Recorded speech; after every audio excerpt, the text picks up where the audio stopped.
Congress party సంవత్సరన్నర కాలంలో చేయాల్సిన దానికంటే ఎక్కువే చేస్తాము, ఇంకా చేస్తాము, ఇచ్చిన హామీలన్నీ నిలబెట్టుకుంటాం కాబట్టి గెలుపు మాదే అంటారు. ఆల్రెడీ అధికారంలో ఉన్న పార్టీ, ఇప్పుడు ప్రస్తుతం అధికారంలో ఉన్న పార్టీ. ఈ రెండింటిని కాదని బీజేపీకి ఎలా ఓటేస్తారు, ప్రజలు ఏమనుకుంటున్నారు, అసలు బీజేపీ పరిస్థితి ఏంటి ఈ ఉప ఎన్నికలు వస్తే? డెఫినెట్గా, ఎందుకంటే ఇప్పుడు 9.5 సంవత్సరాలు బీఆర్ఎస్ పాలన చూశారు. కేసీఆర్ పాలనలో ఆ పాలనంతా కూడా గాయ గత్తర పాలన అందరు తెలుసు. ఆయనే చెప్పుకుంటాడు, కానీ అదే జరిగింది చెప్పాలంటే. గాయ కావద్దు, గత్తర కావద్దు అంటే అదే జరిగింది చెప్పాలంటే. 9.5 సంవత్సరాలు ఆయన ఏం చేశారని మొత్తం టోటల్గా పాలన అంతా కూడా భ్రష్టు పట్టించిపోయారు. లక్షల కోట్ల అప్పులు, తర్వాత ఈ ప్రాజెక్టులు కంప్లీట్ చేయని పరిస్థితి. ఆయన చెప్పిన ఏమి లేవు చెప్పాలంటే. వచ్చిన డబ్బంతా కూడా లిక్కర్ మీద వచ్చింది తప్పితే ఆయన చేసిన గొప్ప పనులు ఏమి లేవు చెప్పాలి. ఆ లిక్కర్ మీద వచ్చిన ఆదాయాన్ని పంచుకుండా పోయాడు మళ్ళా. అంతేగాని ఆ కాళేశ్వరం ప్రాజెక్ట్ అయిపోయింది, దాని పని చూసారు అందరూ. ఏం జరుగుతుంది, ఏమవుతుంది అని అందరూ తెలుసు. దాని మీద ఆ రిపోర్ట్ కూడా, ఎంక్వైరీ రిపోర్ట్ కూడా వస్తావు. సో ఆ బీఆర్ఎస్ పాలన మునిగిపోయిన నావ, అంటే మునిగిపోతున్న నావ కూడా చెప్పాలంటే.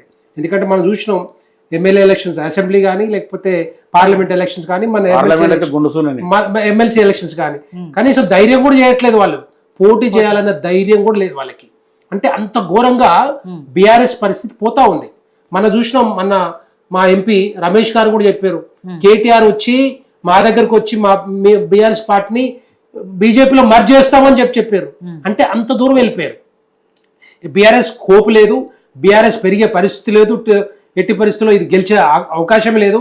అందుకే మా పార్టీని మీ పార్టీలో కలుపుతామని చెప్పారని చెప్పి ఢిల్లీలో రమేష్ గారు చెప్పారు. అది క్లారిటీ ఇచ్చారు క్లియర్ గా. అవును, జరిగి ఉంటుంది, డెఫినెట్ జరిగి ఉండొచ్చు. అంత దూరం వెళ్ళిపోయారు, అంత భయం పట్టింది. ఎట్టి పరిస్థితులు గెలిచే అవకాశం లేవని. సో 9.5 సంవత్సరాల బీఆర్ఎస్ పాలన అట్లా పోతే 18-20 నెలలు అవుతా ఉంది కాంగ్రెస్ పాలన, కాంగ్రెస్ ప్రభుత్వం వచ్చి.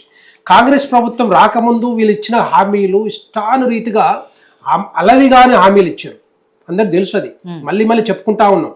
అంటే వాళ్ళ 6 గ్యారెంటీలో ఒక 13 అంశాలు ఉంటే ఆ 3 అంశాలు మాత్రమే అమలు అవుతా ఉన్నాయి తప్పితే వీళ్ళు ఇంకా మిగతా అంశాలు ఎప్పుడు అమలు చేస్తారు? అంటే ఓట్లు వేసినారు ఎవరు? మహిళలు వేసారు, మీకు 2,500 రూపాయలు ఇస్తా అని. రైతు భరోసా 15,000 ఇస్తా అంటే 12,000 2 సీజన్లు ఎగ్గొట్టారు చక్కగా. 18,000 కోట్ల రూపాయలు రైతులకు బాకీ ఉన్నారు వీళ్ళు. తర్వాత వృద్ధులకి పెన్షన్ 2,000 రూపాయల నుంచి 4,000 రూపాయలు పెంచారు. ఆ 2,000 రూపాయలు 20 నెలలు చూసుకున్నా కూడా అది 1,000 కోట్ల రూపాయలు వీళ్ళు బాకీ ఉన్నారు. తర్వాత రైతు కూలీలకు 12,000 రూపాయలు ఇస్తున్నారు. ఎంతమంది ఉన్నారో లెక్కే లేదు చెప్పాలంటే. దాని మీద వర్కౌట్ కూడా చేయలేదు, ఎక్సర్సైజ్ కూడా లేదు దాని మీద. రైతు కూలీలు ఏ విధంగా ఐడెంటిఫై చేస్తారో కూడా తెలియదు, అది కూడా జరగలేదు. తర్వాత స్కూటీలు, తులం బంగారు, రకరకాల చెప్పుకుంటూ పోయారు. ఇవన్నీ అమలు చేయకుండానే అన్ని అమలు చేసినాం, మా ఓట్లు వేస్తారు, రేపు పొద్దున 10 మంది మీద డిస్క్వాలిఫికేషన్ వచ్చిన తర్వాత ఓట్లు ఏ విధంగా వేస్తారో నాకు అర్థం కావట్లేదు. తెలంగాణ ప్రజలు విఘ్నులు చెప్పాలంటే. అంటే నిజంగానే ఎస్, మీరు నిజంగానే అమలు చేసి ఉంటే ఈ 10 మంది ఎమ్మెల్యేలు రేపొద్దున గెలిపించుకునే అవకాశం ఉంటుంది. ఈ రోజు మీరు అవకాశం కోల్పోతా ఉన్నారు. మరి అవకాశం ఎవరికి వస్తూ ఉంది? మీరు అన్నట్టుగా భారతీయ జనతా పార్టీకి వస్తుంది. ఎందుకంటే 3వ ఆప్షన్ మరి అదే. ఇటు బీఆర్ఎస్కు రాదు, ఇటు కాంగ్రెస్కు రాదు. ఈ రెండు కూడా యాంటీ డిఫెక్షన్ లాని తుంగలో దొక్కిన పార్టీలు రెండు కూడా చెప్పాలంటే. బీఆర్ఎస్ పార్టీ ఇష్టానుసారంగా మిగతా పార్టీల ఎమ్మెల్యేలను చేర్చుకున్న సంగతి మనం చూసినాం. వాళ్ళే మళ్ళీ ఇప్పుడు పోయి ఏది చంపినోడే పాడమోసినట్టుగా లేకపోతే అంత్యక్రియలు చేసినట్టు కనపడతా ఉంది. వాళ్ళు చేసిన పనిలో చేసారు వాళ్ళు. బీఆర్ఎస్ లో కేసీఆర్ కాంగ్రెస్ ఎమ్మెల్యేని, టీడీపీ ఎమ్మెల్యేని, సిపిఎం అందరినీ చేర్చుకున్నాడు. మళ్ళీ ఇప్పుడు పోయి కోర్టు మెట్లు ఎక్కారు. అట్లా ఉంటుంది వీళ్ళది. అంటే నేనేమంటున్నానంటే వీళ్ళకి ఆ హక్కు లేదు చెప్పాలంటే, ఆ మాట్లాడే అవసరం, ఆ హక్కు కూడా లేదు చెప్పాలంటే. రెండవది ఏంటంటే వీళ్ళు చేసిన బీఆర్ఎస్ పాలన చూసినాం, అయిపోయింది. సో కాంగ్రెస్ కూడా ఇప్పుడు చేసేది ఏమి లేదు, బట్టలు ఇప్పుకొని కూర్చున్నారు. మా దగ్గర డబ్బులు లేవు, పైసలు లేవు, మీరు ఏమైనా చేసుకోరి అన్నట్టుగా వదిలిపెట్టేశారు.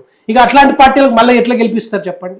10 మంది ఎమ్మెల్యేల మీద రేపొద్దున డిస్క్వాలిఫికేషన్ వస్తే, అనర్హత వేటు పడితే డెఫినెట్గా ఆ 10 మంది ఎమ్మెల్యేలు మేము గెలిపించుకుంటాం, భారతీయ జనతా పార్టీ గెలిపించుకుంటుంది, తెలంగాణ ప్రజలు గెలిపిస్తారు. ఎందుకంటే పార్టీలు చూసిన తర్వాత ఇంకా వాళ్ళకి కూడా ఐడియా వస్తుంది కదా తెలంగాణ ప్రజలు ఏ విధంగా.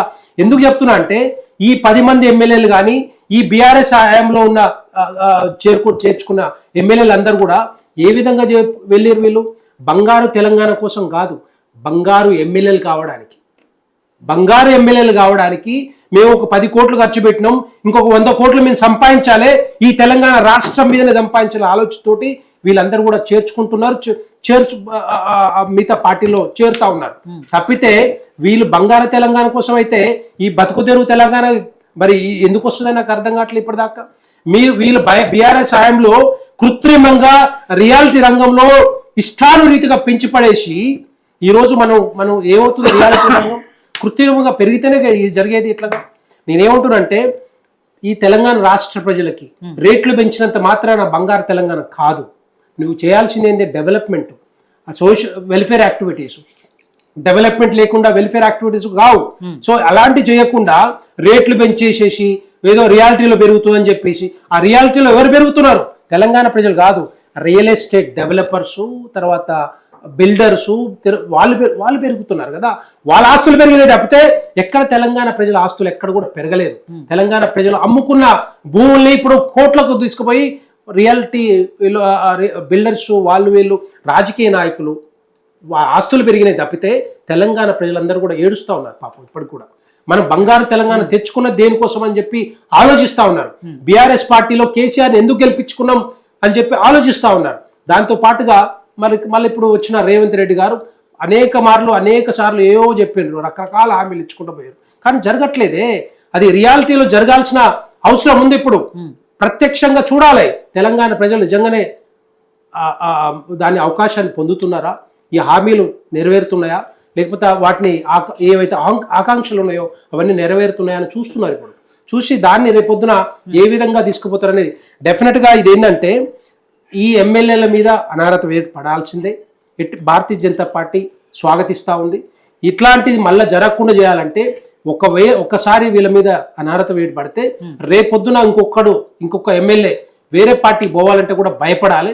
ఎందుకంటే ఇది ఏమవుతుందంటే ఇప్పుడు 10 కోట్లు ఖర్చు పెడతారు, ఇంకొక 100 కోట్లు సంపాదిస్తారు, మళ్ళా పోటీ చేస్తారు, మళ్ళీ 100 కోట్లు పెడతారు, 50 కోట్లు 60 కోట్లు ఖర్చు పెడతారు, 200 కోట్లు సంపాదిస్తారు. ఇదే జరుగుతూ ఉంది. ఇలాంటి జరగకుండా ఉండాలంటే డెఫినెట్గా వాళ్ళ మీద డిస్క్వాలిఫికేషన్ రావాలి. స్పీకర్ నిర్ణయం తీసుకోవాలి. స్పీకర్ ఏ నిర్ణయం తీసుకోవడో తెలియదు, కానీ కాంగ్రెస్ పార్టీ ఎమ్మెల్యే స్పీకర్ కాబట్టి అది మరి వాళ్ళ పరిధిలో ఉంటుంది కాబట్టి డెఫినెట్గా ఏదో ఒక కంక్లూజన్ అయితే రావాలి. వాళ్ళు డిస్క్వాలిఫై చేయాలి. ఎందుకంటే ఇప్పుడు దానం నాగేందర్ ఉన్నాడు, ఆయన బీఆర్ఎస్ ఎమ్మెల్యే, తర్వాత ఏది రాజీనామా చేయకుండా ఎమ్మెల్యేకే రాజీనామా చేయకుండా ఎంపీగా పోటీ చేయడం ఏంటి వేరే పార్టీ నుంచి, కాంగ్రెస్ పార్టీ. ఎంత ఘోరమైన ఇది పాలసీ తీసుకొస్తా ఉన్నారు వీళ్ళు. ఇలాంటి అవకాశాలను ఏ విధంగా పొందుతూ ఉన్నారు, ఇవన్నీ కూడా ఏంటంటే తెలంగాణ ప్రజలు కూడా అర్థం చేసుకోవాలి. మీ ద్వారా యూఐటీవీ ద్వారా నేను తెలంగాణ ప్రజలు ఒకటే మనవి చేస్తాను, ఎట్టి పరిస్థితుల్లో ఈ 10 మంది ఎమ్మెల్యేలు ఎవరైతే డిస్క్వాలిఫై అవుతారో వాళ్ళని ఎట్టి పరిస్థితుల్లో గెలిపించే అవకాశాలు మాత్రం మీరు ఇవ్వద్దు. మీ చేతుల్లో బిర్యానీ కోసం 500-1000 రూపాయల కోసం మీరు ఆశ పెడితే మాత్రం ఇలాంటి వాళ్ళు 100 కోట్ల రూపాయలకు పోతారు తప్పితే మీరు మాత్రం ఎప్పుడు కూడా బాగుపడరు. మీరు ఒక్కసారి గమనించాలి. మీకు తెలంగాణ ప్రజలందరూ కూడా మనవి చేస్తా ఉన్నాను. ఈ విషయంలో 2 పార్టీలు ఫెయిల్ అయ్యాయి కాబట్టే భారతీయ జనతా పార్టీకి ఒక్కసారి అవకాశం ఇవ్వండి. రేపొద్దున మేము చూపిస్తాం ఏ విధంగా మేము తెలంగాణ రాష్ట్రాన్ని ఏ విధంగా అభివృద్ధి చేస్తామో, ఏ విధంగా సంక్షేమ పథకాలు అమలు చేస్తామో మేము ప్రత్యక్షంగా చూపిస్తాం. మన తెలంగాణ రాష్ట్రాన్ని బంగారు తెలంగాణ ఏ విధంగా చేస్తామో అది మీకు చూపిస్తాం తప్పితే ఈ 2 పార్టీలు చేయవని చెప్పేసి మీ ద్వారా నేను విజ్ఞప్తి చేస్తాను. రామ్ గోపాల్ గారు, ఉప ఎన్నికలు వస్తే 3 పార్టీలు కూడా ఎవరికి వాళ్ళు ధీమాగా ఉన్నారు, మేము గెలుస్తాం. నిజంగా ఉప ఎన్నికలే వస్తే 3 పార్టీల పరిస్థితి ఏంటి అసలు? ఎలక్షన్స్ వస్తే ఏంటంటే ఇప్పుడు కాంగ్రెస్కు ఏంటంటే పాపం వాళ్ళు ఉత్త సంచుల కాడ ఖాళీ కుండల కాడ కావలికి కూర్చున్న పరిస్థితి వచ్చింది. ఇప్పుడు మొన్నటికి మన లేటెస్ట్ ఏదైతే ఉందో 1,75,000 కోట్లు రావాల్సిన రెవెన్యూలా ఎంత వచ్చిందంటే దాదాపు 35,000 కోట్లే వచ్చింది ఇప్పటికీ. అన్నిట్లలో తక్కువ వచ్చింది ఎక్సెప్ట్ ఎక్సైజ్